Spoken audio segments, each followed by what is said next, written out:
Welcome to the Goodyear Planning and Zoning Commission meeting. We're excited to have you be a part of this important public process. Tonight, you will have the opportunity to address the commission on both non-agenda and agenda items. The agendas and speaker request cards are located in the back of the council chambers. You must fill out a speaker request card in order to address the commission. Please hand in your completed card to a city staff member. You may check the "I do not wish to speak" option on the card. This allows you to still voice your opinion on an item on the record without having to speak. In accordance with the Americans with Disabilities Act, please contact a staff member if you need any assistance. Public comment on a non-agenda item will take place during the citizen comment portion of the evening. These are items that don't appear on tonight's formal agenda. The commission secretary will call your name when it's time for you to speak. At that time, please approach the podium and tell us your name for the record. You'll have a maximum of 3 minutes. The timer is on the screens visible from the podium. Note that you may also choose not to speak if other speakers before you have said what you wanted to say. Shouting, cheering, and loud noises will not be tolerated, and violators may be removed for disrupting the meeting. Goodyear Planning and Zoning Commission meetings stream live on YouTube and online at goodyearaz.gov.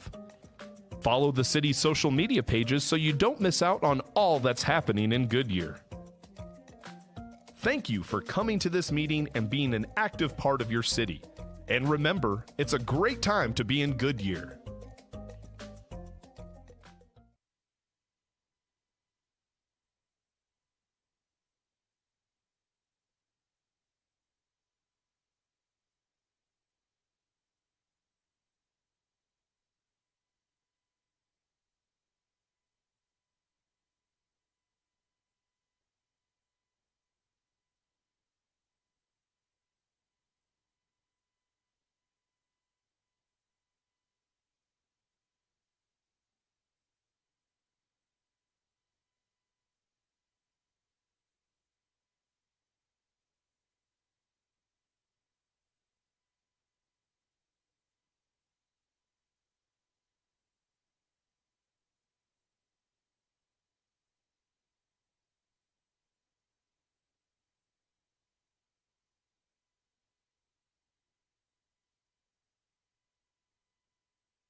All right. Can everyone see the presentation on the screens? Not yet. No, but, Okay, I'll wait. yeah.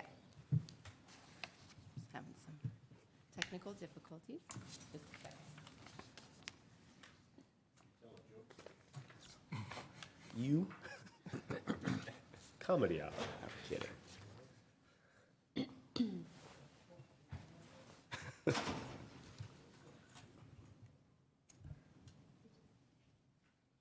There we go. All right. Good evening, Commissioner Kish and the Planning and Zoning Commission. I'm here before you this evening with a request from Ed Bull, Brian Greathouse, and Globe Corporation to request a rezoning on approximately 152 acres of property within the city. The 152-acre property we will be discussing today is in this red area right here with the star on it. It is located in North Goodyear within the village center commonly referred to as Estrella Falls. It is located along McDowell Road, west of Bullard, and the property currently falls within a PAD zoning for commercial and residential uses.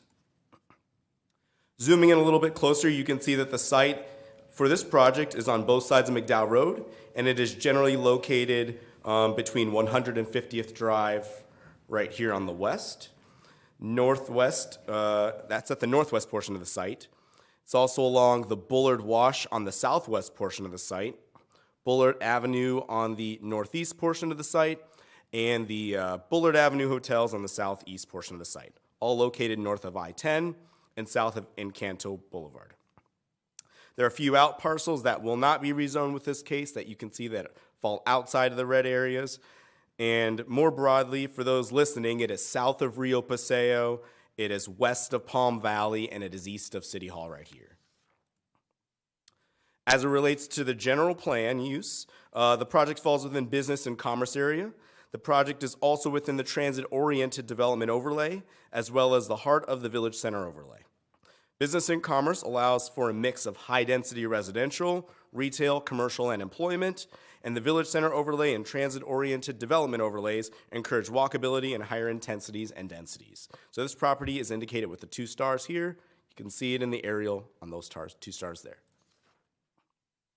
So for a brief history of the property, Goodyear Plan Regional Center, which is a large development which now encompasses multiple components.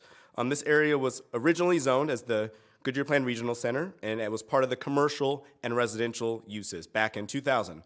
Fun fact, that was 23 years ago as of yesterday. It was February 14th, 2000. And in 2001, there were some minor amendments to the residential portions of the development. In 2006, there was an amendment to the areas south of McDowell Road, and that brought that area within to this PAD for mixed-use commercial. In 2017, there was additional modifications to residential areas. That's that Tierra del Oro neighborhood. And with those rezonings right there, that enabled for the development of a large portion of the market at Estrella Falls, Evolutions at Estrella Falls, Rio Paseo, that residential development, Tierra del Oro, the Harkins Cinema, and the restaurants adjacent to that, most recently BJ's. In 2019, the area east of Bullard Wash was rezoned to Civic Square at Estrella Falls, PAD, to create a mix of uses in a more urban setting. This is where we are here today with City Hall and Gen 1 Class A office and the parking garage that's now developed, as well as the residential north of here, BB Living, and the Alta under construction, the Cabana that just finished, and the Stillery that just broke ground the other day. In 2020, north of Monte Vista, there was a rezone for higher density urban residential. That's that district at Civic Square that's being developed right now today, right across the way from here. And then today, this proposal seeks a further rezone, and that will be a mix of development, which will include the overall village center on the regional site, and it seeks to rezone the 152 acres on these sites right here. So I'll talk about what that entails on the next slide. So this 152-acre site will be a singular, cohesive PAD development. This development and the PAD contain all the permitted uses in the land areas, the development standards, the design guideline standards, and all of those regulatory items that will be governed over this PAD in conjunctions with the stipulations that you find in the draft staff report and ordinance. So on the next couple of slides, I'm going to go over these 6 land uses that you see before you. All right, so let's start with land area A. And just for your knowledge, there's a detailed listing of all the land uses that can be found in these land categories. I'm just going to highlight a couple, but I'm happy to stop, or if you have any questions, don't hesitate to ask after we get through these land areas. So land area A is a transition between the existing Rio Paseo residential uses to the north into a residential and commercial development. Land area A could be a mix of uses with residential and commercial uses, and in addition to multifamily and single-family attached or townhouses, other permitted uses in land area A would include self-storage buildings, offices, banks, schools, surgery centers, hotels, restaurants, and bars. All right, now we're going to go on to land areas B and D. I'm intentionally skipping C. This land area B allows for higher densities and concentrations of retail and residential uses. And as the district transitions towards Goodyear Way, so the road right outside here, it's going to continue through the site. So just for reference, we're here. This is Goodyear Way that'll go through the site. As it transitions towards Goodyear Way, the PAD intends for buildings and active open spaces to front Goodyear Way. This intent is to allow for vertical mixed uses and encourage taller buildings to be constructed. However, the PAD does not require this to occur, and you could have one-story standalone buildings that could be permitted. In addition, the multifamily other permitted uses in land area B include car washes, but limited to one, gas stations, only one within the entire PAD. The property could also include auto sales, hotels, bars, microbreweries, entertainment venues, restaurants, restaurants with drive-thrus, limited to 2 in the combined areas of land area B and E, offices, banks, schools, surgery centers, and veterinary hospitals. Land area D will function similar to land area B, but acts as more of a transition from the core, or those areas along Goodyear Way, to more retail-oriented, big-box-oriented area along McDowell Road. Moving back up to land area C, this is the core of the GSQ development. As I stated a couple minutes ago, Goodyear Way will run through the land area, and the PAD intends for buildings and active open spaces to front Goodyear Way. The PAD would allow for single-story and standalone single-use buildings or shop buildings to be constructed in this area, and the development pattern allows for land area C to be developed with a variety of non-residential uses, which could include, again, offices, banks, restaurants, bars, microbreweries, and entertainment establishments. Skipping down to land area E, this is more focused on retail and big box retail, similar to the existing shops that you see over on Pebble Creek and McDowell Road. Land area E can be developed into a variety of non-residential uses, which could include auto sales, gas stations, again, one for the entire PAD, and a car wash if accessory to a gas station, offices, banks, surgery centers, restaurants, restaurants with drive-thrus, limited again to 2 between land areas B and E, and unlimited multi-tenant end cap drive-thrus, bars, microbreweries, and entertainment establishments. And last but not least, there's land area F. This is for the development of auto dealerships, auto services, and or development in a similar nature to land area E. Land area F can be developed with a variety of, again, non-residential uses, which could include auto sales, auto repair, tire repair and oil lube shops, hospitals, bars, microbreweries, gas stations, one for the entire PAD, car washes, one standalone, or if it's a sole gas station within the entire PAD, car washes can be accessory to a gas station. Also colleges, banks, schools, offices, restaurants, one standalone drive-through, and unlimited multi-tenant end cap drive-throughs and hotels. So I'm going to quickly touch now on the development standards, and I'll be brief with this, but if you have any questions, don't hesitate to ask, and I'll pull out the document. So the maximum building height for all the development in land area A, again, that is the one which is primarily multifamily, townhouse, and commercial, is limited to 60 feet.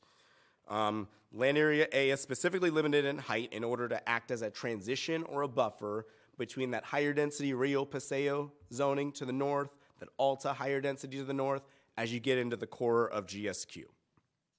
There are minimum building heights throughout. largely to frame the development along Goodyear Way and the core areas within land areas B and D to make the development within this regional center feel more unique, have a sense of place, have a sense of scale. And the maximum heights allowed under the GSQ PAD are substantially greater in land uses B, C, D, E, and F, which would allow for a 200-foot height maximum. So again, we're transitioning from A to the higher intensities and densities as you get closer to the freeway and the core of this PAD. There are no maximum densities in the PAD. However, densities will inherently be achieved when you have to count in parking, open spaces, and things of that nature. Drainage, all that stuff. Setbacks for this PAD are measured from public rights-of-way along the perimeter boundary of the PAD and the existing public streets within the PAD, or any new public streets that are created within the PAD.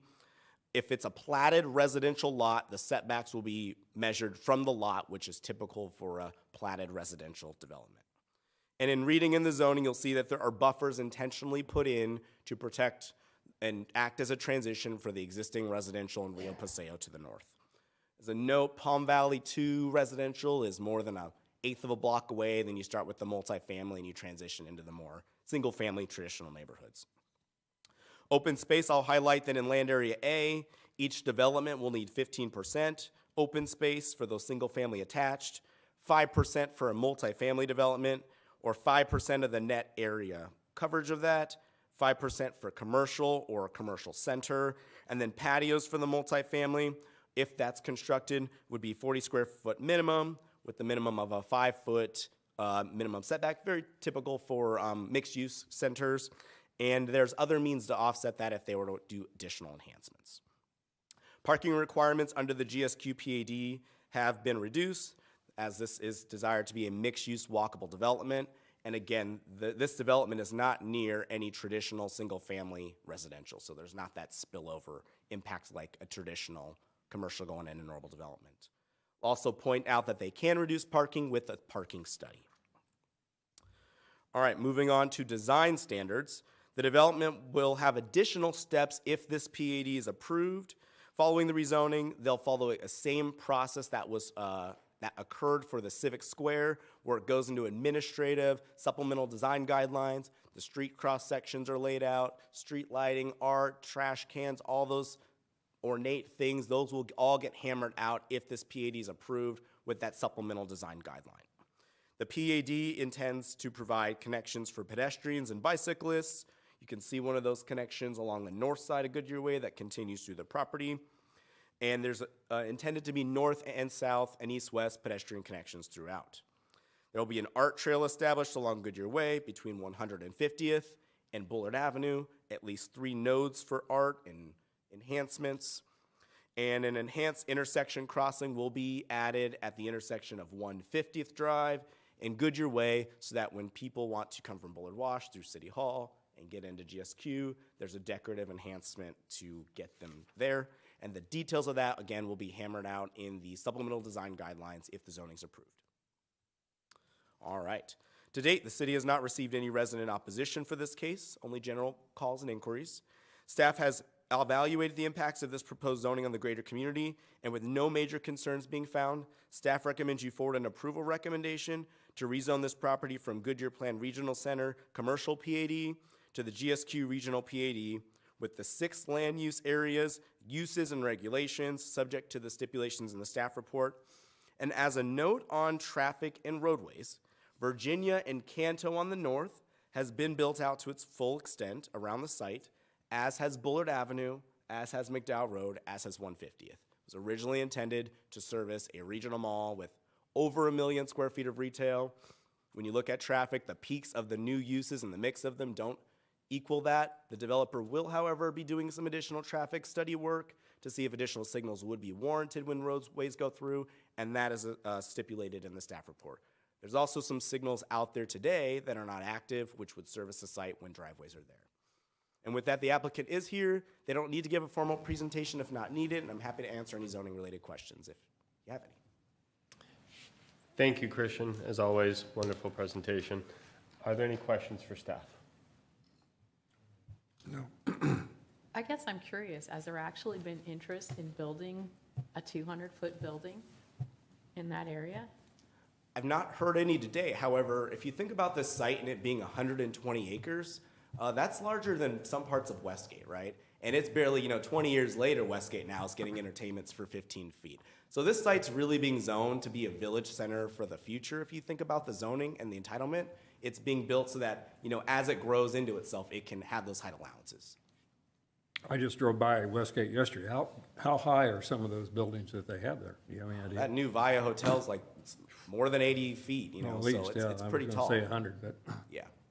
But even at 100, that's half of what we're talking about. I understand. I understand what you're saying, and I don't know what, obviously, who knows what people will think about, but 200 feet's about a 15 to 18-story building. So if you think about a Class A hotel in Tempe, that's the type of height we're looking at. The lower ones that just got built with the rooftop pools, things like that, it's about 200 feet. Well, we can maybe just think about that kind of hotel coming to Goodyear. That'd be pretty cool. This PAD allows us to leverage that, right? Right. All right. Would the applicant I know that they have a presentation. Would anybody like to see the applicant's presentation? I always like to see Mr. Bull, but whether he says anything or not, nice to see you, Mr. Bull.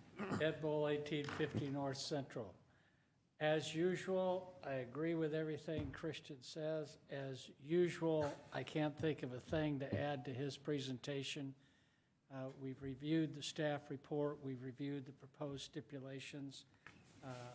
Other than making some introductions to some people who've been a big part of your city here for several years, I'd simply say that we accept all of the stipulations as drafted.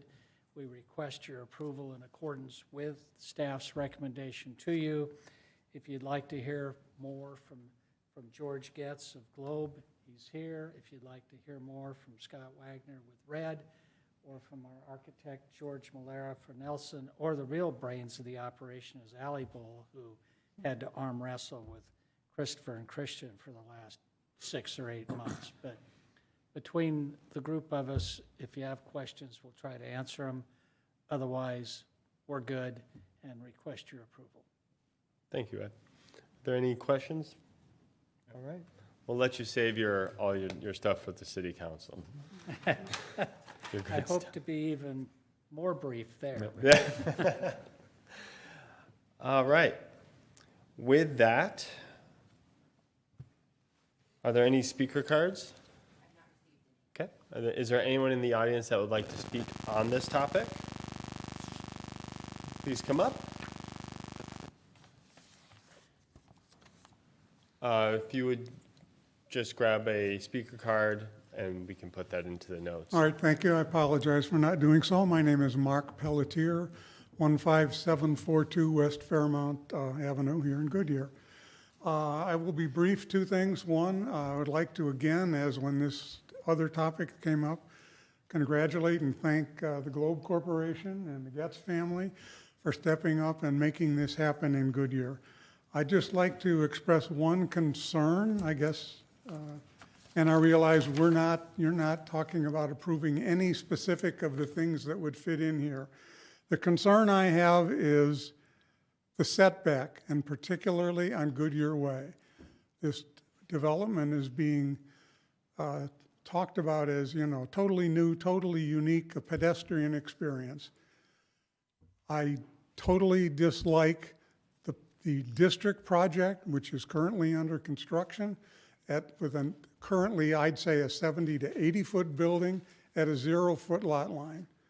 Obviously, it's an extreme concern, but can how do we get pedestrians along Goodyear Way, which is the main avenue of this development, if you have 200-foot buildings at 0-foot lot lines on both sides? And I realize that's extreme, but that's what the PAD allows. So I would hope this zoning committee and futures would not do that and temper the setbacks and the building heights to keep in mind what you're proposing for this to be an open, architecturally diverse, and pedestrian-friendly spot. Thank you. Thank you, Mark. Appreciate your words. She'll help you out. You might. Are there any other speaker cards? Anybody else in the audience that'd like to speak on the topic? Okay. Just something to add, I recently went, and this speaks to, I feel like this is a very surgical way of going about doing this, planning this area. I was driving to the Game on Goodyear event, and I was driving down 150th Drive, and I loved seeing people come out of their apartments, walk down those walkways, and go right into this event. The blending of the multifamily to the Civic Center, it was great. So that event was a huge success, and looking forward to many more. But I do like how surgical this feels and very meticulous by staff. So well done, all these staff, for thinking so meticulously on this beautiful area. And I'm looking forward to seeing it, what the potential is. All right. So with that, I'm going to close the public hearing. Any discussion on the topic? Okay. I need a motion and a second to approve the rezone of 152 acres. I have a motion to approve by Commissioner Booth and a second by Commissioner Hegedus. Please input your vote.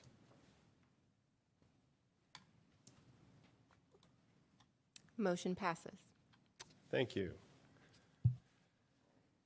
Items number 3 and 4, the preliminary plat for La Privada and the comprehensive sign package for 10 Goodyear are being removed from tonight's agenda and will be renoticed when they are considered in the future. Item number 5, a presentation by Christopher Bridges, Transportation Planning Manager, on traffic studies and transportation planning issues will now begin. Thank you so much, Christopher, for coming down and talking to us about this very hot topic. Yes. Good evening, Mr. Chair, Commissioners. Chris Bridges, Transportation Planning Manager. I'm going to walk through, but please feel free to stop, ask questions. Don't feel like you have to watch the whole thing and watch me talk the entire time, because I don't want to do that. So I'm just going to talk to you a little bit about the Transportation Master Plan, where we were, where we're at now, and where we hope to be. So the previous plan was completed in 2014, which really meant it started probably around 2012. So it's a good decade old and growing in age. But a lot has changed in that time. We went from a much smaller community to now we're the 9th fastest growing in the nation. Back then in 2010, when we had 65,000 residents, we're getting close to almost doubling that. We did do an RFP process. We hired a consultant team that has expertise in doing these types of studies, because there's a lot of detail that goes into it, and I'll explain that here in a little bit. We give them a notice to proceed in August, and it's about an 18-month schedule to complete the whole thing by the end of this calendar year. So these maps, it splits Goodyear into north is on the left and southern parts on the right. Just because we're so large, it's hard to fit it on one piece of paper. But this is the type of information that you get out of a transportation master plan, which is really looking at the system as a whole, how it functions, where should we be building new roads, what roads should be improved, do we have safety concerns, and how do we prioritize those going forward. So we do still have our public engagement out there right now. It's going to be up through Friday, and I have a little QR code that you can actually scan off the screen if you wanted to do it on your phone later. But the whole purpose is to try to get feedback from the public as well as the technical data. We are coordinating with the general plan. So population projections are part of this. The huge part with the technical portion is the travel demand forecast model. And what that does is it really identifies land uses in the city and their attractions based in the model, and different uses have different types of attractors. So you break the community up into these little teeny zones, and then you run a bunch of different computer models, and it tells you, oh, you're probably going to see X amount more cars on this roadway than you used to based on all of these factors. So in general, the scope really is looking at a variety of things, and I say in general loosely because it's actually quite detailed. Emerging technologies, what do we do with autonomous vehicles? Are there requirements in our system that we have to have improvement-wise on the roadway to be able to have those function well? What about electric vehicles? What about micromobility? What about microtransit? Things like that. Do we want our streets to have their own little character? You know, do they need to look like something? Not just, it's a 6-lane arterial and we call it good. We want to be able to identify what our investment choices are going to be. Transportation's expensive. It's really expensive. So we obviously don't have all that money, so we have to pick how we're going to invest and where we're going to invest. We're also going to be looking at what are other potential funding opportunities, and then again, the final plan will be able to use that going forward. The picture on the right there is actually Camelback Road, which has probably been something you all have heard about. I certainly have. I know many people in this building have as well. And I've talked with some folks that live out in that area, and it's very frustrating that when a roadway like that gets shut down, but it does give you an example of what the impact of not having a transportation that was there before or being able to provide new. There was no alternative for these folks. Bethany Home was really the closest one in Indian School. Indian School's kind of halfway torn up. Bethany Home, City of Glendale, had a maintenance project on there the same day that this started. So people were not able to get there. So now they had to go to Glendale Avenue, which I then found that the intersection of, I believe it was Cotton and Glendale Avenue was closed. So now you're talking, your options are Northern and McDowell. So just to get east and west. So hopefully we can avoid those things going forward. But being able to identify the efficiency and mobility of the system, and not just are we adding lanes to this road or are we building a new road, but when we are maintaining a road that we're coordinating with our neighbors. Scallop Streets is probably something you've heard about quite a bit. That's where, you know, the previous approach was growth pays for growth. Development comes in, they construct their half of the road, but development doesn't go A, B, C, 1, 2, 3. It goes A, G, Y, Z, 11, and it's all over the place. So what you get is roadways that come in and out and in and out, and that hurts your capacity. It's also unsafe. We're also trying to identify how to address trucks. We have obviously a lot more truck traffic than used to be, and we need to figure out how is that going to function the best. Do our truck routes that we have now make sense? Do they need to be modified? How can we interact with the trucking community to hopefully avoid the impacts to our residents? Active transportation, pedestrian, bicycle is also part of this. Public transit, Christine McMurdy is heading up our transit efforts with the We Ride. If you haven't seen that, it's a pretty cool little micro transit, different way of looking at public transit, but are there other options for us to look at too? And micromobility like scooters and other things that may come around. So this is an example of a scallop street. This is in front of Fry's, where obviously when the Fry's development came in, they put in all the pavement. There's enough there to have 3 lanes going through, turn lanes, all of that is there. But if you look on the south side, it's just 1 through lane. So now we're having to come back in. We have a design project right now that's looking to widen that, add those additional lanes. But this is a kind of an extreme situation because it looks weird to have all this pavement and nobody using it. But it is what we have out there. It's very uncoordinated, it's totally random, but it does really impact your capacity of that roadway. And I'm gonna tell you, or I'm gonna show you why. So this is Cotton Lane. Southbound near that's the Moose Lodge in the background there. This is what happens to your capacity when you have lanes coming in or out and a lot of cars. So just in general, a guide of a 2-lane road, 1 lane each direction, is about 18,000 vehicles per day. 4 lanes is 36,000, 6 lanes is 55,000. What does that mean? So sticking on Cotton, this is just an example. I'm not picking on Cotton Lane, but it is kind of a hot button topic. Okay. I made I don't know if it's a mistake because I like doing these things, but it was Friday afternoon at like 3:30. I was working at home, and I'm like, you know what I'm going to do? I'm going to go drive down Cotton Lane. I'm going to see what it's like. Wow, that was a big mistake. I've done it in the morning. I've done it in the middle of the day. And I thought, no, I'll try the afternoon. We'll just see how that goes. No, it's a bad idea. So just south of where the 303 freeway ends, between Van Buren, Lilac, right now we're running 42,000 cars a day. That's on average. It goes up, it goes down, depends on the day and what's happening. But that's 114% over capacity of what that roadway should have. Go a little bit further south, so at Yuma and Cotton, you start losing traffic. People use Lilac as a cut through. They're trying to get over to Yuma to go west. Some people just get off at Yuma. So when you're a little bit further south of Yuma, you're now at 25,000 vehicles a day. So that's 137% capacity of a two-lane road. And that's today. That's not 3 years from now when the 303 gets built.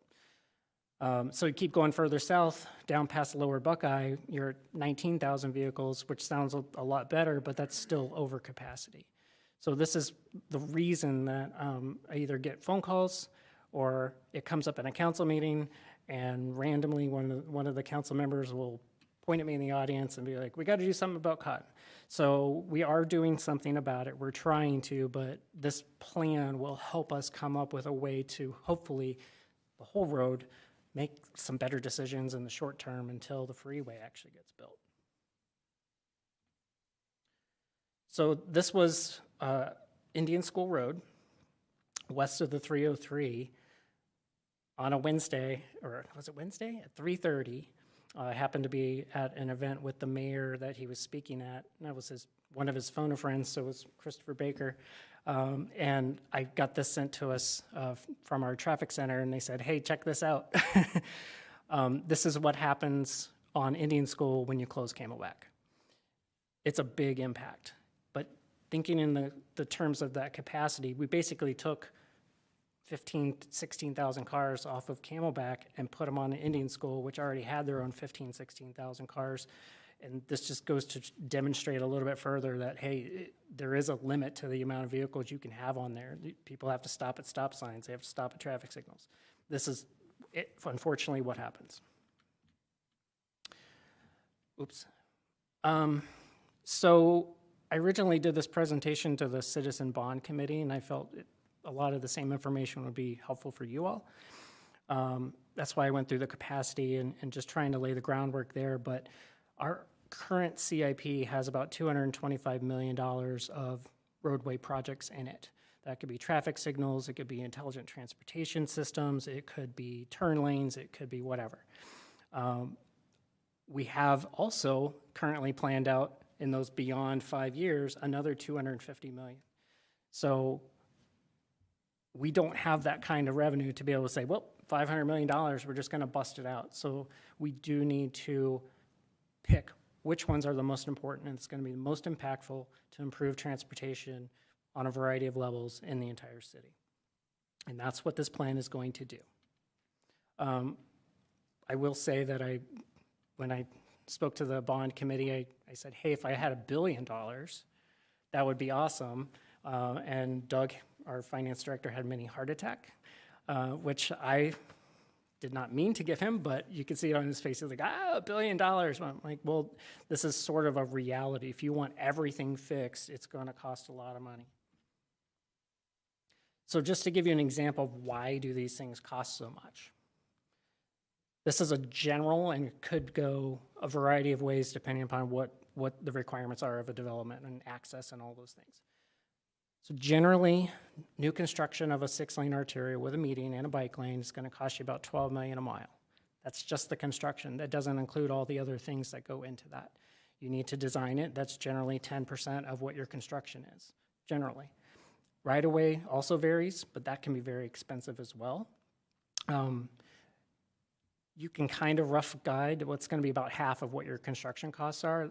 Again, depends if it's donated or whatever that may be. So let's say that's another 6. Drainage, utility relocations, all of those could be another half of what your your construction cost is. So that basically puts this scenario as 1 mile of a 6-lane arterial being $25 million. And that's really hard to comprehend because it doesn't feel like it should cost $25 million. It's just asphalt and some concrete, right? But there's a lot of work that goes into it. Traffic signals and intelligent transportation is definitely something that the city, through the engineering department, has been really putting an emphasis on. We've been installing fiber optic to connect all the signals. They have remote access. They can adjust timings as needed. If there's a crash in an intersection, they can access that from the traffic management center and help get the traffic through.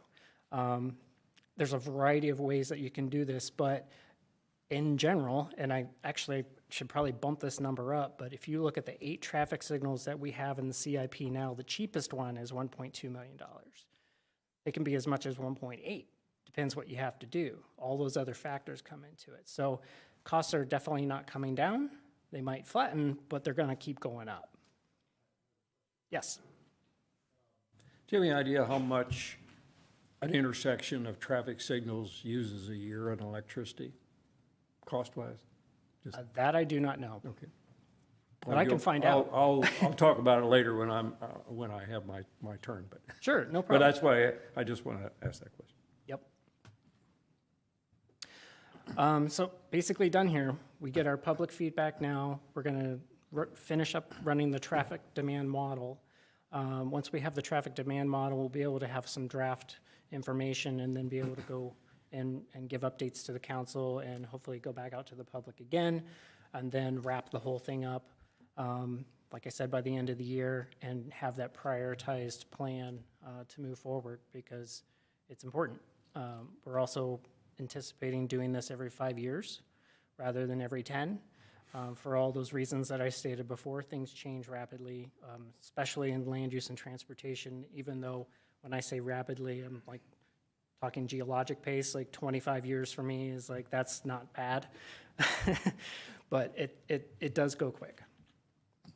So this is a QR code. If you actually wanted to scan it, you can open it up on your phone, or you can just go to goodyearaz.gov/TMP, Transportation Master Plan. The survey will be up through Friday. It's an interactive story map that you can actually see some early results from our traffic information. So you can see today versus 2040. And it's got a cool little sliding thing, and you can just kind of go back and forth and see how that impacts for a variety of different things. So with that, I will close and try to answer any questions. Thank you, Chris. You are the main event tonight, whether you like it or not. Yes. So go get them, guys. Whoever would like to go first. I think you have some. Well, I may be a little while. Okay. So if it- Everybody has a quick one. Hey, Chris, I have a question. I don't know. Do you play any role in planning for EV charging stations? That's part of what we would want to look at in the master plan as well. So the emerging technologies would be that, yes. Now, what the role of the city ultimately is in that, I don't know. But I think that looking at locations, because ADOT has done this, like where would you put them along the freeways in key locations? I think we could identify some spots that might be more appropriate than others rather than just somebody. It's going to turn into like a gas station situation, right? So if we have areas where they might be more appropriate or strategically placed, then maybe that makes more sense. Can you tell us more about the 303 and the plans for that? Yes. Hopefully we'll have good news on Friday for the Prop 400 extension, but the 303 is funded. We've been talking with MAG, a regional planning agency. So the 303 is funded out of Prop 400 currently. It is programmed for construction in fiscal year 25. And the Prop 400 extension being vetoed by the governor last year kind of made everybody freak out a little bit. But we were assured that, no, this project's going to get built. It is going to get built mostly on time. The reason I say mostly is because it was going to have an end of freeway that basically started at Lower Buckeye and then ended at Elwood. But now what's going to happen is uncertainty of an extension and what's going to happen with SR 30. that we want to run it down to MC 85. So MC 85 now, so it'll kind of peel off at Elwood area and go behind Hudamaki, which is that commercial building there, and then go across the tracks and tie into MC 85. That way it functions better as an east-west connection with MC 85, just dumping it onto Cotton. They were saying their traffic model doesn't do well. So adding that little bit off to the side to get to MC 85 is probably going to add maybe 6 more months because they haven't been doing that design. So I would still say we could look at construction starting in FY25. It might be closer to the end of FY25. So maybe even the beginning of 26, but we've been assured that, yes, it is going to happen. And that's just the 303 going all the way to MC 85. Correct. That's not the 30 going across. Correct. So State Route 30, that right now has been on hold. It's been put on hold. There's no activities, there's no right-of-way acquisition, there's no design happening. It's just stopped completely. Whatever right-of-way ADOT was purchasing, they obviously are keeping, and there are plans to pick that up if Prop 400 does get on a ballot and approved by the voters. So it's pending that. Because they're And if you wouldn't mind, just all of you turning your mics on, because I think a couple of you don't. They are moving some dairies and they're doing some stuff along in Tolleson to make sure 30 has a way to go. But that's interesting that they're just waiting on 400. I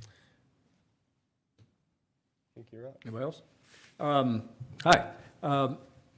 I've been here 23 years, and I've always, each year, wondered what they were going to do with Goodyear and how it was going to develop. My wife and I grew up in Indiana. She grew up in a town called Carmel, Indiana, and I grew up about 30 miles east of there. Carmel, Indiana, when she was there, was a little farm town about 12 miles north of Indianapolis, in the middle of nowhere, just cows and corn, 10,000 people. And we even lived there in the 70s, a couple of years as it was starting to develop. But in the 80s, then it started to boom because it's just across the county line from where Indianapolis is, lower tax base. It's now 105,000 people. If you Google, well, one thing, they had the first traffic signal in the state of Indiana was put in Carmel in 1924. I guess it was in the middle of nowhere. They wanted to see if it would work. Yeah. It was also one of the first in the United States. But if you Google Carmel, Indiana right now, it is the roundabout capital of America. And it has 141 roundabouts with 20 more on the books because the neighborhoods all want them. Now, before you mention the one in Litchfield Park, please, that's a roundabout in name only. I have no idea what they were doing with that just to keep trucks off that part because that would not pass muster in Carmel. The 141 roundabouts, right now, their cost is between $1 and $1.5 million to build a roundabout. And they figure they save, I don't know how many thousands of dollars, but it's thousands every year on maintenance of traffic signals and of the electricity that is used. That's why I asked that question about electricity. And that was just between 1988 and now when they built those. They also figure that they've done studies, and each intersection they built these roundabouts, it reduced injury accidents by 70%. I go back there every year and we go back and visit relatives. I drive 4, 5, 6, 7 miles through town and suburbs, never have to stop. Yeah. It is great, and when I used to live there, it was four-way stops, four-way stops, four-way stops. And now it's all changed, and it's just, we have 80% more of Goodyear to build out. And if no one from the city has ever gone to Carmel to check that out, personally, I don't think it would be a waste of money. I think it would be something to talk about because they've designed them well. And it's not just a little rinky-dink thing like they put in Litchfield. They're nice roundabouts, and you go through them and you just keep going. That's my spiel. So my previous life before Goodyear, I worked in the Prescott area for 22 years. That's probably the roundabout capital of Arizona. The ADOT district engineer was a huge believer in roundabouts. So all those stats are spot on. Your serious crashes basically go away. You might have more crashes, but they're side glancing at low speed. You're not getting the T-bones. So, yeah, I've You also, Indiana University did a study of how much gasoline fuel is saved by not idling at stoplights and the emissions that you have idling at stoplights. Yeah, sitting and idling at a traffic signal for, 120 seconds is much longer. Right. And that stopping and going is definitely more emissions that do come out.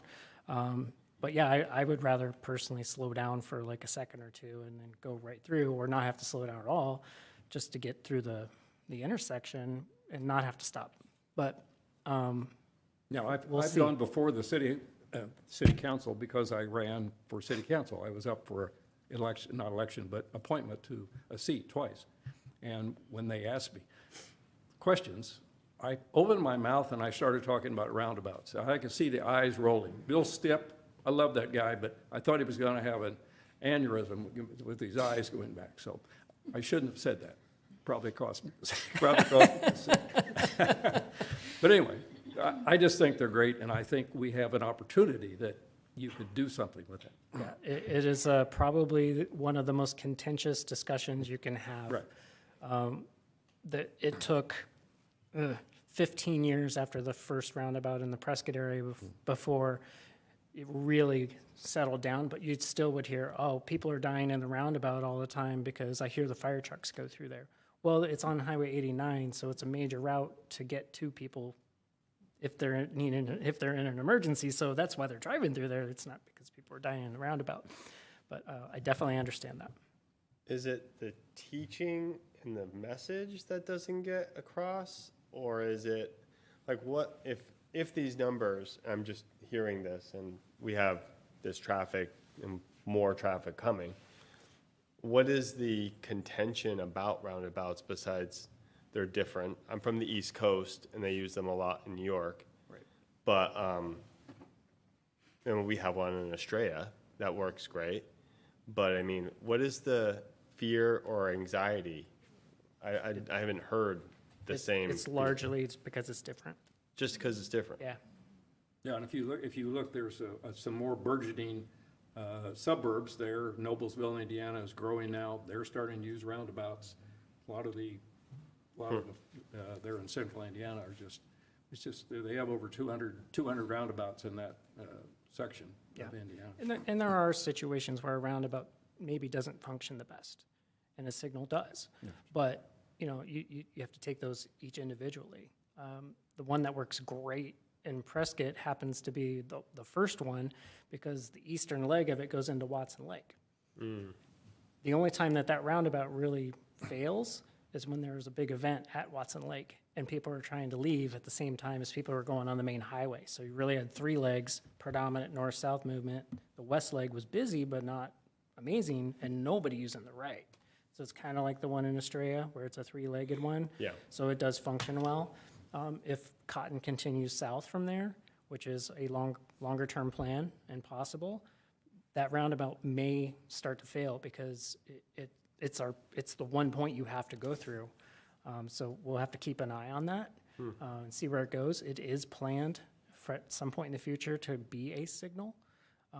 Really? If or when Cotton goes south, yeah. Okay. Any other questions, statements? How much do you work hand in hand with the state or ADOT? I imagine it's almost a symbiotic relationship, but I think of the 303 in Cotton just as an example, where the state obviously has a big interest in moving the 303, and Goodyear's like, oh, this is awesome, but hey, you're setting off an entire highway into a 2-lane road. Right. What do we do? Right. It just feels like that curveball could have been avoided. And I guess the main question is, what curveballs are in the future that you can go, no, we're going to do it this way? What have you guys thought about as a curveball in the future? So I naturally pessimistic as a planner, so I just assume everything's going to go bad. Something's going to get screwed up. How are we going to fix it? But that's just part of my planning process. So Yeah. I do think about that all the time. Like, what if the 303 doesn't get built? what now? We haven't had developer contributions along Cotton because the freeway's coming. Well, that freeway has been coming off and on, moving up and down for a long time, right? So those are, like, I hear, yeah, we're building the 303 and it's gonna be in fiscal year '25, but what if it doesn't? Right. Right, so try to plan as best as we can for these types of things. But your first question is, how often do we work with them? All the time. Luckily, I ran a small MPO, I'll call it like MAG, but I had 3 staff and a $600,000 construction budget. So it was a very different situation, but the only way we were successful was partnering with ADOT on a regular basis. So luckily, I have a lot of those relationships still today. And MAG, I've worked with the entire time I've been in transportation since 2005, even though I was in Prescott. They actually help people outside of Maricopa County, so it's pretty cool. So I do know a lot of those folks too, which is helpful, because I can just pick up the phone or shoot them an email or a text and get a question, have a question and get an answer. So we do stay in touch with them. We're very active, and if we weren't, that's when I would be really worried. You know, what's that curveball going to be that we didn't see coming? Luckily, they communicate these things to us well, and so I feel good about our relationship with them. Okay. And MAG is the way that funding gets done. MAG is, yeah, plans and programs the regional tax through Prop 400. Got it. Got it. And then the curveballs in the future, what's the one that you guys are like, yeah, we got that one. We figured this one out. Can you think of one? Well, I've been Especially with focusing on, trucks going on Bullard and, yeah, the truck route thing is the one that concerns me the most. okay. What's happening at the state level right now is that they're trying to restrict the ability to create a truck route. So, not that you can't, Right. but that you have to provide a reasonable alternative within a certain distance. Well, what's reasonable alternative? What does that mean? If you try to designate a route that you have to basically get the okay or buy off from the trucking industry, what if they don't agree, right? And these are questions that I've asked our InterGov, what happens in that situation? Does that go back to the state? Do they make a decision? Does ADOT make a decision? Like, I don't know. So that's the one that I'm most worried about now, is our ability to be able to help control where trucks are going. Example, we don't want them driving on Indian School. No. It's primarily residential there. There's really no reason for trucks to pass through. Deliveries, sure, that's great. But somebody that's just driving through, trying to get to the 303, they don't need to be on Indian School. And thankfully, we have the Bullard kind of corridor, and it all kind of funnels out. But I'm thinking of the new project that's going there, right there on Celebration Life Way, where they're going to be trucks centered there. You don't want them going towards Litchfield Road. You want them going west. And of course, I'm sure that's the direction they will go because it's the most appropriate for them. Right. But the fact that your hands are tied, that's kind of tricky. That's still It scary. is. It's a contentious thing right now. But obviously, one of our major north-south truck routes would be 303. So not having that in place, we still want them to go down Cotton, but Cotton being over capacity, they're now finding their way to Saraval or a different north-south route. And maybe they know or maybe they don't know. It's hard to tell if they're doing a local delivery or not. You know, that's okay. You can have a local truck on there, but you have to make that determination in the field as our enforcement officers, you know. And that kind of follows how do you enforce rules that you put in place for trucks and for these larger vehicles, or even just trucks? I'm even lumping in Amazon and all these little, how do you enforce? Is it law enforcement? We do have a commercial vehicle enforcement officer. I think Okay. we actually have 2. So it's their job they see them in the wrong spot, they'll pull them over. They'll try to figure out where it is that they're going, where they came from, what's their purpose, right? So we do have officers out there. They can also do inspections on the vehicles for safety. So they do train under DPS, and our most recent hire, she actually was training with Buckeye. And so she had to do like a certain number of stops before she was then certified to do it herself. So I think she's probably at that point by now, but you know, we do talk with them too, because we've been getting the calls of, hey, there's a lot more trucks on Saraville. Yeah, there are. 'Cause I drive on Saraville, I've seen them. So we just got to keep that open communication and making sure that she's aware, we're aware. We're trying to get the data from her as well, just in general, so we can actually turn and go, oh, okay, well, we had X amount of trucks pull over, 20% of them were through trucks, right? Or where were they going? Are they going to an Amazon facility? Is that now considered a local delivery? Right, so there's some nuance in there. Yeah, and that's not going away. It's just going Nope. to continue getting bigger. Wow. Well, thank you for your hard work, and thank you for the presentation. And I'm sure City Council is going to be constantly in your ear.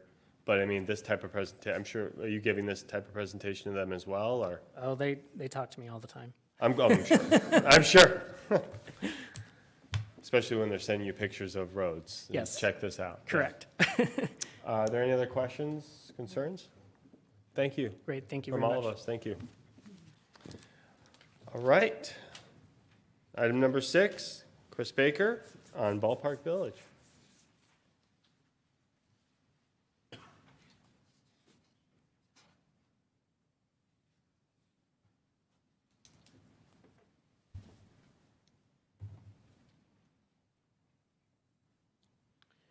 Thank you, Mr. Chairman, Commission. Certainly hard to talk about a more exciting project than transportation master planning after following Chris, right? We're a lively bunch. Yeah. First of all, I just wanted to say thank you to those of you, and I recognize several of your faces at our town hall meeting that we had regarding Ballpark Village a couple weeks ago. So as a result of your participation and interest in that, we wanted to share with you the outcome from the council retreat. So I'm going to give just a brief presentation. This is very similar to the one I gave to the council at the retreat, and then also just share with you what their policy direction was to us. So for those of you who did not attend the town hall meeting that we had in February, or January rather, excuse me, I'm just going to kind of go over what the ballpark area is, the geography, what's going on around the ballpark, the real estate study that we had commissioned, the plan options that staff developed, and the recommended plan, and then council's direction. So in general terms, we all know where the ballpark is, right here. The city now owns everything that's within the yellow.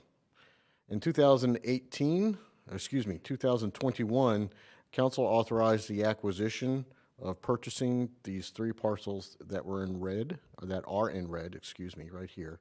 They were privately held, and the council wanted to acquire them so that we could control our own destiny with investment and development around the ballpark. This bottom left image is from the original vision of the ballpark that was created back in 2008 and 2009. As you can see, here's the ballpark. The entranceway here, the ZIZ is located right in here, and as you can tell, the street layout is very, very similar to the sketch. Here's Ballpark Parkway here, right this way. This is Festival Way. And then you can see that it's really anticipated some high-density retail. This looks like a hotel or office building. Some structured parking looks like back in here. You can see those disjointed levels. Lots of tall buildings and lots of density. For various reasons, that did not come to fruition. One of the reasons, of course, being the Great Recession that took place shortly after this was done. However, the ballpark did get constructed, as we all know and certainly enjoy, and it is used approximately 364 days of the year, except Christmas and probably Thanksgiving too, but used for most of the year for all kinds of events. So Ballpark Village, as you know, Christian has presented to you many of these rezonings. Again, here's the ballpark itself, right in here. We have, which one is this one, Christian? Ballpark Village North, which is a mix of a hotel, apartments, and some retail opportunities. To the left in this, what I'm going to say blue, and it could be any other kind of color because you all know I'm not really great with colors, but that's the city SAT site where we recharge our aquifers right through here. So, my mouse went away. Right here, this city-owned parcel. This is likewise a mix of different types of rental housing units with some bungalow-style single-family rentals, some townhouse-type products as well. It's a little bit bifurcated here. There's 2 projects on that one parcel, but they'll work together and have a unified street frontage. This sort of reverse L-shaped parcel right here is Fulton Homes. It's about 730-ish single-family homes on individual fee-simple lots with a diversity of architecture, style, square footages, and things of that nature. So your conventional single-family homes are in this area. This number 9 is at Lower Buckeye and Bullard. That has been rezoned to allow for multifamily. And then essentially everything south of Lower Buckeye is multifamily as well. So we have the Pros project, which is down here, the Solace project, which is under construction. You see that under construction right now. And then this area number 3 is Rev at Ballpark Village. It's a single-family rental product as well. All of these different projects pick up on the architectural themes and the vernacular, if you will, of the ballpark. So lots of metal, lots of glass. They all did a really good job picking that up. And then down here in the southwest corner is Avion at Ballpark Village. This is a single-family residential project as well. Christian, how many in there? I forgot. 550 to 650 homes in that area. So within this red area, I missed Anton at Ballpark Village over here. This is the city's water campus. Here's this Bullard. This is a multifamily project that has 3 different types of multifamily as conventional walk-up apartments adjacent to Bullard. Then it has some more like townhome style type product over here, and then some traditional single-family rentals adjacent to the Wash. And the Wash will be getting improved with these projects as well. So that's an exciting opportunity and enhancement that's going to be coming to this region. So all of those projects together equal about 4,500 units of dwelling units of various types, from single-family rental, single-family homes, walk-up apartments, attached duplex, triplex type things. So a lot of different housing choices and opportunities within this area as well. So since the city acquired everything within that yellow boundary, which totals about 56 acres, or roughly 46 to 48 acres if you back out the ballpark structure itself, we had a real estate study commission to understand what the market would support, because we can zone and plan for Disney World, but that doesn't necessarily mean that Disney World is coming, right?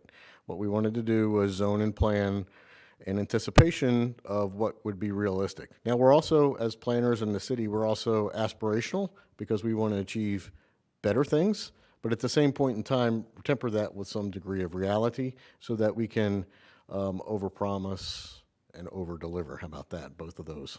So we had this real estate study commissioned. It was done in 2022. We received it in 2022. And this blue squiggly line is roughly about a 15-minute commute shed to the Ballpark Village, which is right in this area right here in the middle. And so this is the primary market that would support the uses that could go into Ballpark Village on a regular, reoccurring, daily type basis. Obviously, we know that during spring training with the ballpark, it's vastly utilized with many, many guests from out of beyond the 15-minute commute shed, and even out of state. But that's sort of an anomaly and not an everyday occurrence. You can't really support restaurants, retail, and things of that nature just on 28 days out of the year. So this is the primary market that would support what could take place in the Ballpark Village. So this is the couple of takeaways, the key takeaways. Number one is that the GBV is Goodyear Ballpark Village could be able to support up to 75,000 square feet of retail, restaurant, bar, and entertainment space by 2030. So that's kind of our guardrail, if you will, with regard to how much commercial could it support. The other takeaway is that within that blue squiggly line I showed you in that commute area, even with everything that's entitled and under construction and platted within that area, which includes Goodyear, Buckeye, some County, some Glendale as well, there's still a housing shortfall. There's more demand than there is housing units, even with everything that's anticipated to be to get constructed. So there's a housing shortfall of 9,300 units. So those are the two takeaways. Housing shortfall, and the upper guardrail, if you will, is of about 75,000 square feet of retail and restaurant and bar and so forth. So we took all this and we put together inter-city, if you will, interdisciplinary and department teams, plural. We had our friends from Arts and Culture, our friends from Park and Rec, the ballpark, engineering, traffic, economic development. I think that's pretty much it. So we had a whole lot of different perspectives, professional disciplines, all participate in the charrette. So we generated 3 different options for the city-owned property, which I'm just going to kind of walk through real quick here. These are hand sketches on purpose because we didn't want them to seem too defined, right? They are roughly to scale, so meaning that the buildings are representative close of how big they would be. The parking areas are roughly about how big the parking areas would need to be to support them. So the teams came up with 3 different options. Here's the ballpark itself, working from south to north. So this is Australia Parkway right here, and this is Festival Way. The Ziz would be right in here. So this option considered retail, restaurant type shops here at the front, some art opportunities where the asterisks are, interim parking here, future opportunities for retail or a restaurant in the future along Australia Parkway at these corners. These are about 10 to 15,000, or excuse me, 8 to 10, excuse me, 8 to 10,000 square foot buildings here, which is roughly the size of the Cheddar's or BJ's, just to give you BJ's to give you a little bit of a comparison. And then likewise, some other, excuse me, retail opportunities here. Surface parking, and then art and so forth. And then the ballpark as it's currently constructed has about 9,000 square feet of retail space that's not utilized right now. It's called liner space. So this actually would activate and would build that space out in order to provide that retail square footage. So this is primarily where the retail is for this particular option. And if you add it all up, it's right at about that 75,000 square foot number. This is a performing arts center. That came out loud and clear from the input that we received from Town Hall and also from city staff as well. Park area, this would be like shipping container restaurants. This is a hotel. I can't remember what this is right now off the top of my head. Other probably retail opportunities, and then a structured parking garage right in here. By contract, we are obligated to provide 3,000 parking spaces for the ballpark itself in order to host MLB games there, the spring training games. So this is one option. Another option here kind of takes those same pieces and flips them around a little bit. Here there's more more permanent parking, but this concept was to flip the buildings and face inside. So this becomes almost like a Main Street type approach. This would be a Main Street type approach. This is apartments here. This would be a mix of apartments and retail. Retail. You add all that up. This is still about within that same guardrail perspective of about 75,000 square feet. Performing Arts Center, and this one is located here. Hotel here, and then really utilizing this as open space. This one, and these little horseshoes is like probably something over the street, creating an identity. Again, another option, this one a little bit different, takes those same components, but just mix them up a little bit further. This would be pretty much line Australia Parkway with the retail and opportunities and restaurant opportunities. This was a large performing arts center here, probably very grandiose. I don't remember the square footage off the top of my head. Structured parking here, and this was the performing arts center here.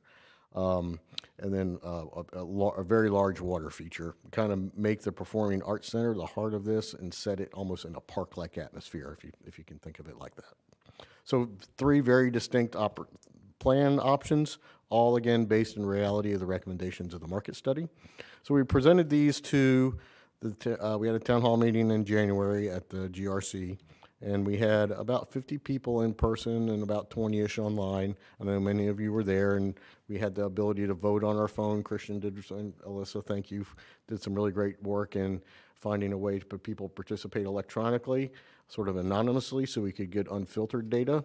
And then after our meeting and presentation, we also broke out, as you can see in these images here, to talk to people one-on-one on the individual, because we recognize that not everybody wants to give input by just mashing buttons, right? Some people want to talk to you. So as you can tell, we took notes and really had collected a whole lot of data and opinions from people about what they wanted to see. Good to get opinions and data about what people want to see. We temper it with the market study about what is reality. So what did we come up with? And this is what was presented to council. So we took those three plans, we took the best options of all three plans that we heard that from people liked the most, and we kind of put it together to create this option here. So I'll just walk you through this real briefly.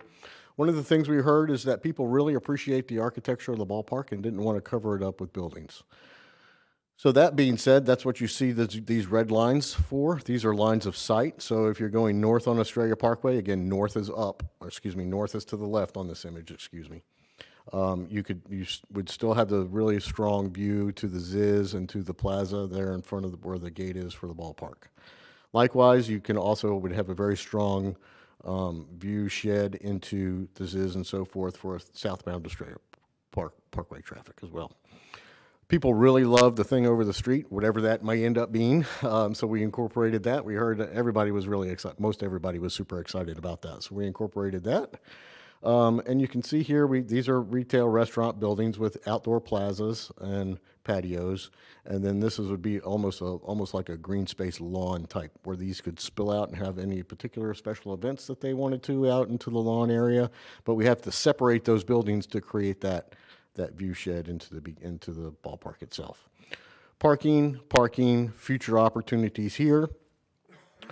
This is likewise city-owned. It is currently parking. We're still proposing that to be parking. One of the things we heard was that the larger events that may not take place up here at GSQ, like the Balloon Festival, for example, one day when we could all go back up into balloons without getting shot down, right?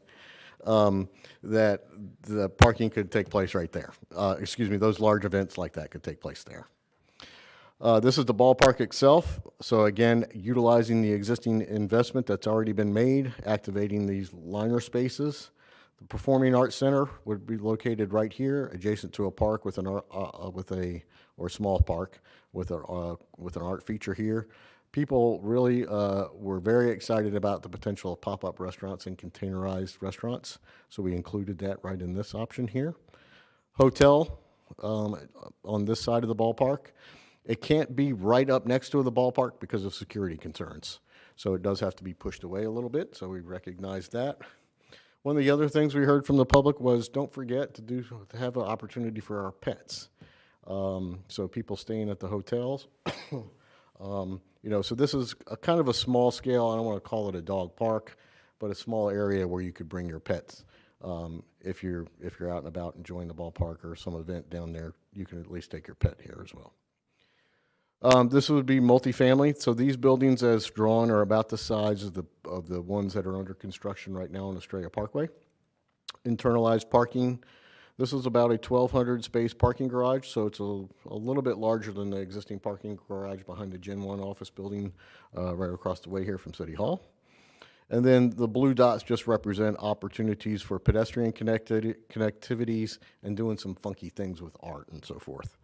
One of the things that we heard loud and clear was the Performing Arts Center. One of the directions from council was let's make it bigger rather than smaller. This is contemplated as drawn right here about 15,000 square feet. Council wanted to take it bigger in order so that we don't have to expand it in the future. So that's something we'll be looking at as well. So again, this all and this L-shaped building would have some retail restaurant on the bottom and potentially some multifamily or things or office space above it if the market supports that. So it's flex space above there as well. So again, if you add up all these retail opportunities, we're right around the 80,000 square foot mark, so still within the realm of what the market study recommended. So this is the plan that we presented to council. at the retreat on February 3rd, and council was very supportive of moving forward with something similar to this. Now, this won't be the exact thing that gets built, I'll just tell you that for right now. But what we did is, so we presented this to council, we asked them what they liked and what they didn't like, and one of the things that we heard was make the Performing Arts Center bigger. They liked generally how things were laid out and the fact that we embraced the community and took their input to heart, but also tempered it in reality of what the market study said. So what we will end up wanting to do is, so we outlined some potential steps that the council could take. They could say, let's make it all a CIP project and the city go build it. We could find a public-private partner, much like we have here with this facility. That worked out really fantastic. We could also say, this is the type of things that we want to see on this property and sell it with deed restrictions, saying you can only build like this, or we could just simply do nothing. Council asked us to begin the process to move forward on going out on RFP for a private sector partner. And so what we would do is we will use this plan not as not saying we want this exact thing, but saying this is the vision of the community and the sort of the vision that council has of how it could be laid out, but include these components, and then take your best shot at it from here and let's see what you come up with. And then go out and include the market study recommendations and that analysis, because it's a very thick document that has a lot of analysis with it as well. And then go out into the marketplace and see if, who wants to propose to be a partner with the city and bringing parts, some or all of this to life. So that's kind of where we are. We're in the very infant stages of this. It's not going to happen next year. Not all of it's going to happen next year. It does take time, and obviously when you select a partner, much like we did here with George and Globe, we want to do our due diligence to make sure that we're getting the best possible partner that we can. So it's a very deliberative process, a lot more to come, but since many of you were at the town hall meeting, we wanted to give you an update of the outcome. So with that, I'll be happy to answer any questions. Questions, guys? Sounds great. I had a question regarding, because we have this project. Mm-hmm. Is there a fear of cannibalizing the two projects? No, when I talked to the consultant, what this GSQ project is and the rezoning that you just considered across the street are really segmenting, are really two different market niches. Okay. So we're not fearful of cannibalizing the success of GSQ or the success of what could happen across the street either. Two different type of market niches. That's awesome. Yep. All right. I imagine that would probably also staff communications kind of all balled up into that as well. Absolutely. Unless, Steve, you have anything? Steve I was just says gonna no. Say one thing. This is just for the public. We were having some audio issues earlier in the meeting, but everything will be reflected in the minutes. Okay, great. Thank you, Alyssa. All right, well, future meeting, our next Planning and Zoning Commission meeting will be held on March 8th, 2023 at 6 p.m. right here. And there being no further business to discuss, this meeting is adjourned.